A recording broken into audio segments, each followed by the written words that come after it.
Mackenzie, you don't have to speak if it's more comfortable. Yeah, I see it. Heartbroken. I love you. We were almost my soulmate. I would pain away to my family. Thank you for all the love you give. Thank you for fighting with me. And may it please the court. First of all, I'd like to extend my condolences to the Russo and Flanagan family. I can't imagine how difficult this is. It's terrible. People's acts have consequences, and the consequences here are to you.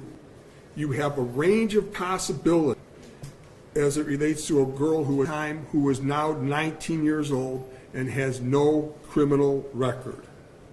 And as you so correctly pointed out, opening, the decision when she gets out is up to the parole board. And we know how the parole board operates. We know that everybody gets flopped at least once. So a 15-year sentence becomes a 20-year sentence. And it'll be up to this young lady here as to how she's going to conduct herself for the next 20, whatever the sentence would be. That would be number one. Second of all, I'd like to say thank you for allowing and taking me to read those letters. And I would like to concentrate on the letters from the people from juvenile court. First of all, Miss Smith and Miss Kent. They have been who have monitored her progress. She was entered the juvenile detention facility where she was for about 9 months. And I would like to commend them for writing these. I tried to have them send a letter, and the people at juvenile court wouldn't let them. And so they sent these letters anyways. And what do we see from their letter? We actually see where both of them that she expressed during the time. What the prosecutor played there was after the accident and way before she was incarcerated. They also both say that they have observed her grow as a person, taken every single class possible, both culinary and college, that she's actually been a model inmate, the letters say, and that she has exhibited with the highest level of behavior. They grade people 1, 2, 3, 4. The better your behavior, the higher the number. She has always received the highest number. She's also been receptive to counseling, and as Ms. Kent said, she has been making up.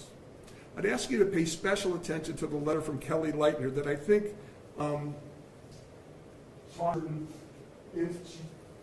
she cites certain things. Ms. Leitner's asking you 25 years or 8. Her choices, Mackenzie's, and actions are indicative of teenage invincibility.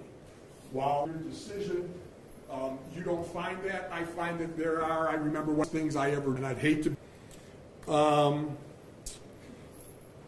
So really now I'm going to give you my observations because I understand mother about ability, etc.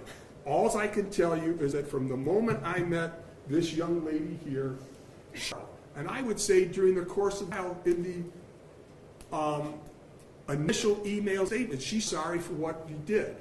The prosecutor has said she hasn't responsibility. As you remember, during the course of this trial, our defense was that it was suicide.